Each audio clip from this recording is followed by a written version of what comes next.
speak to you in the name of the Father, the Son, and the Holy Ghost. Amen. You may be seated.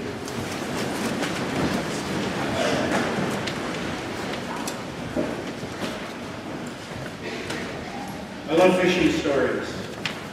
So I was in attention today because we've got Jonah on one hand where he's the one that the fish is after, and it eventually spits him out. And he finally gets it, and he goes to Nineveh in this story and tells them gloom and doom, their city's going to be destroyed. And they repent. It's almost like he's shocked. And he's mad at God because God doesn't destroy Nineveh when he promised he would. And then today, this story of these fishermen. But I'm going to stick with the book of Mark. There's an immediacy in the book of Mark that one doesn't see in the other Gospels. Mark is written in the everyday language of the people, the vernacular. And its style is of these little episodes linked together by two words, either and or immediately. In fact, the word immediately is used over 40 times in the Gospel. And the book bounces back and forth between the past tense and the present tense, which only adds to this urgency, this immediacy. Mark is also very sparse. There's no birth stories. There's no build-up to Christ's ministry years. It contains little of the elaborations that we see in the other Gospels. So, for example, in Mark, Christ's temptation takes 2 verses. And yet, in Luke, it takes 12, and in Matthew, it takes 11. Mark seems to be Cole's Notes of the Gospels. Maybe Jesus for Dummies. Now, the only interruption to these rapid little episodes is a couple of speeches in chapter 4 and chapter 13. And these are made primarily of stories and parables of Jesus' sayings. In fact, it's so sparse that earliest manuscripts cut Mark off at verse 8 of the last chapter, with the 2 Marys fearfully running away from the angel in the empty tomb. They leave spooked. There are no post-resurrection stories or sightings of the resurrected Lord. It's like, here's some things that Jesus said and did. The rest is open-ended. Later editors added an ending to the book to try and round it out a little bit more in keeping with the other Gospels. And I want to suggest this morning that this immediacy gets right to the core of Epiphany. Epiphany is a sudden moment of insight or awareness. A God encounter always creates a transformative urgency in our lives, even if we dismiss it. And this encounter is not so much a decision we make, but an inner knowing. Otherwise, what would possess these fishermen and eventually tax collectors to seemingly drop everything and follow Jesus? All he says is, follow me and I'll make you a fisher of humans. What does this mean? Now, in my tradition, and much of Christian tradition, we have taken this as a universal command to evangelize, to catch people for Jesus, sometimes even to coerce, to push them into the kingdom, to ask them to convert before we feed them a meal. If they don't cooperate, we start an ethnic cleansing crusade. We put them in residential schools.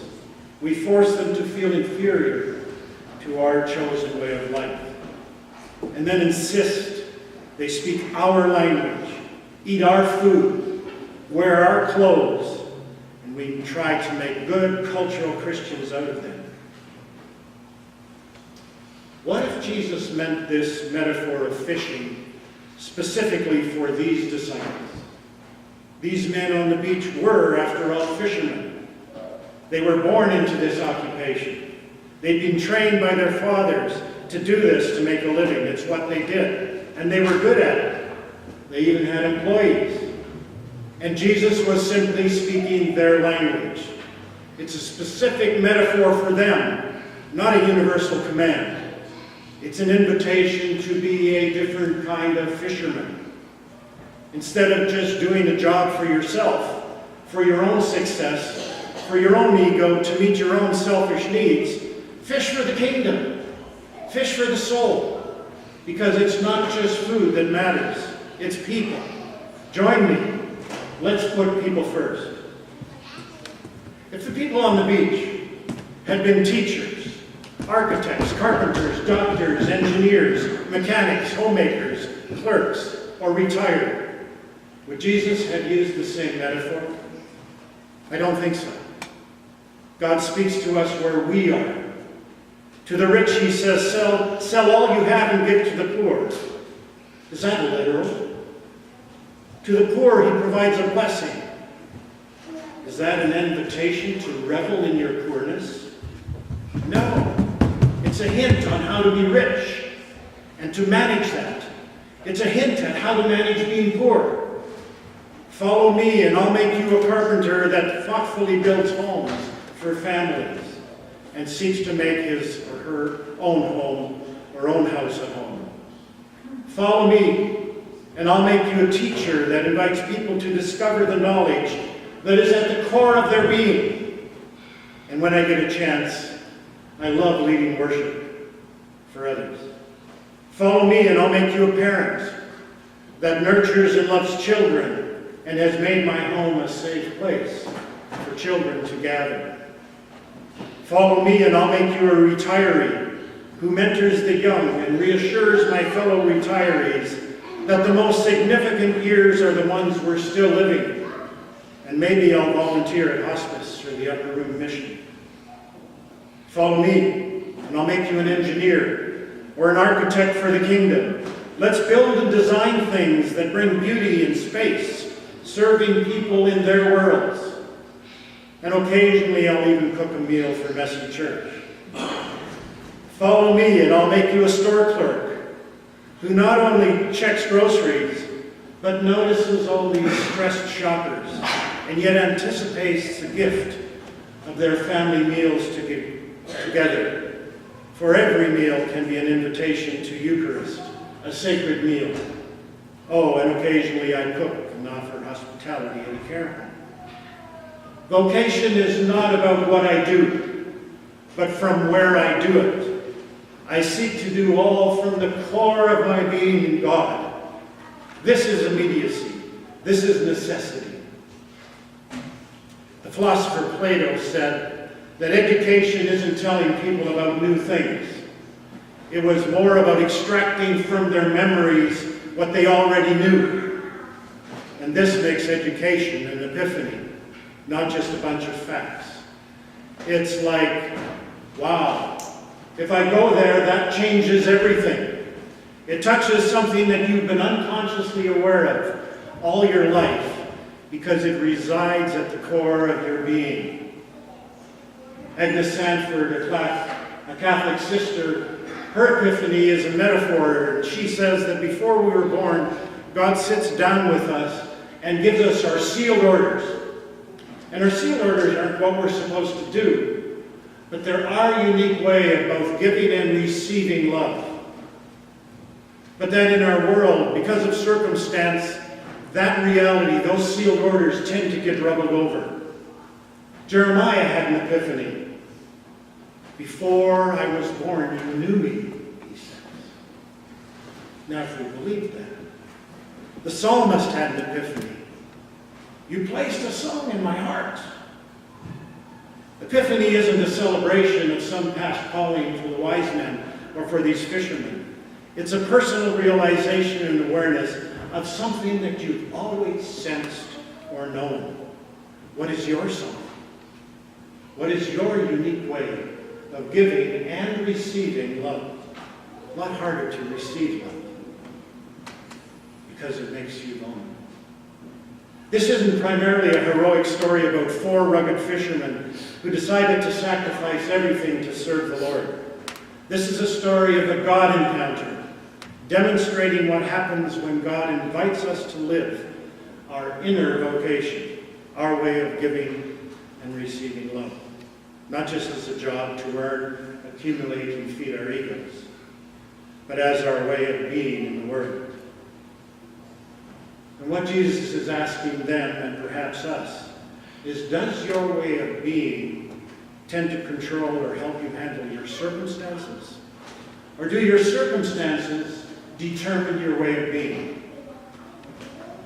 This is less a story about us and more a story of God. It lets us know that God calls everyone and invites us to notice how powerfully God works in our lives, but often in quiet and subtle ways which we're not even aware. And not being aware invites us to listen, to notice, to stop, to be more attentive to the call that moves us from endless tasks to our inner vocation, to listen to our lives, not just what happens on the surface, our circumstances, but what is happening deep down in our souls, at the core of our being. Henri Nouwen suggests that we begin to notice the flowers that come up in the cracks of the sidewalk. He says it won't make the sidewalk softer, but if we begin to notice the flowers that come up in the cracks of the sidewalk, we'll notice more of them, and more of them, and more of them. Theologians have a word for God's call in their lives. It's vocation. It comes from the Latin vocare, meaning to call. Vocation doesn't refer to job, career, or profession that we choose. It refers to our way of being in the world, no matter what our task or job is. Quaker writer and theologian Barbara Palmer says, vocation does not come from our willfulness or even our decision-making. It comes from listening. It does not mean a goal that I pursue. It means a calling that I hear.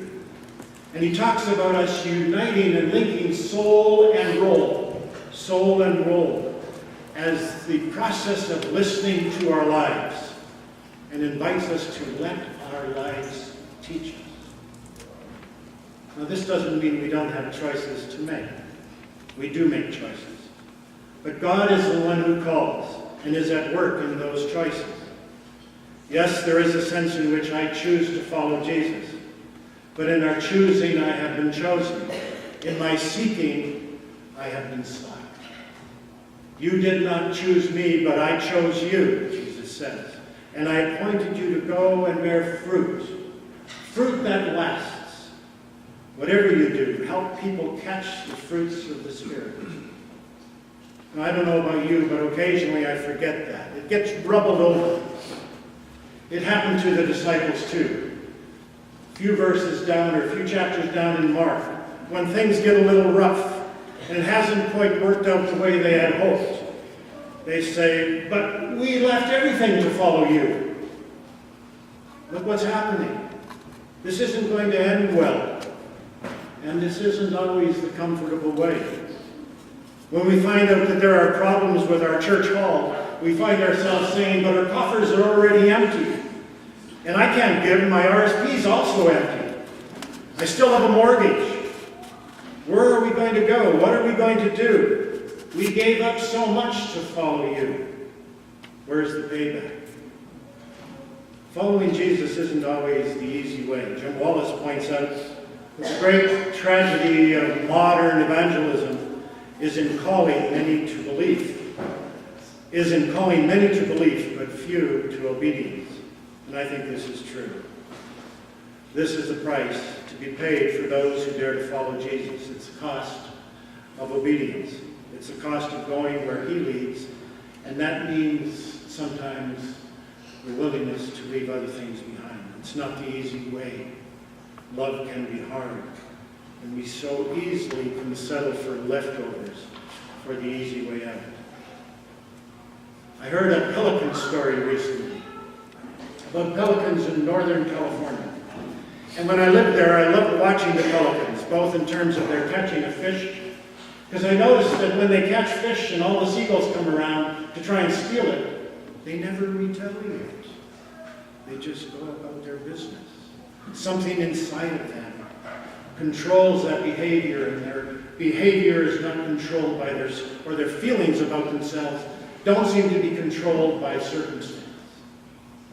Now, in this particular village, fishermen would come into the village after their catch of fish, and they would clean their fish and throw the heads and the entrails into the ocean. And very quickly the pelicans noticed that.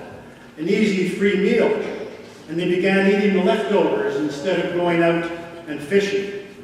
And they just sat around at the harbor and waited for the fishing boats to come in.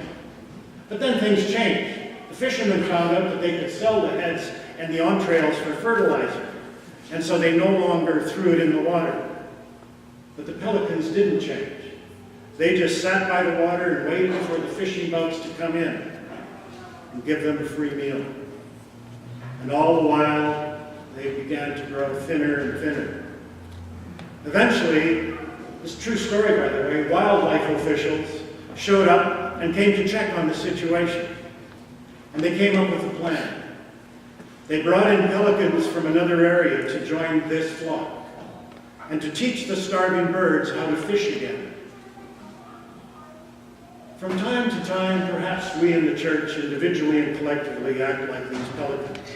We forget that Jesus calls us to live out our calling, our way of giving and receiving love. We sprinkle holy water on our good intentions and keep our souls rubbing over. Jesus calls disciples to be the good news and make the kingdom a reality for those who haven't heard. And sometimes he asks us to use words. Mother Teresa says that we are not called to be successful. We are called to be faithful. Perhaps this call tells us that we're not human beings called to have a spiritual experience, always looking for the next entertaining spiritual high. But we are spiritual beings, called to have a human experience. We're called to enter this human experience with our inherently divine way of giving and receiving love. And that immediacy, necessity, has always been in us.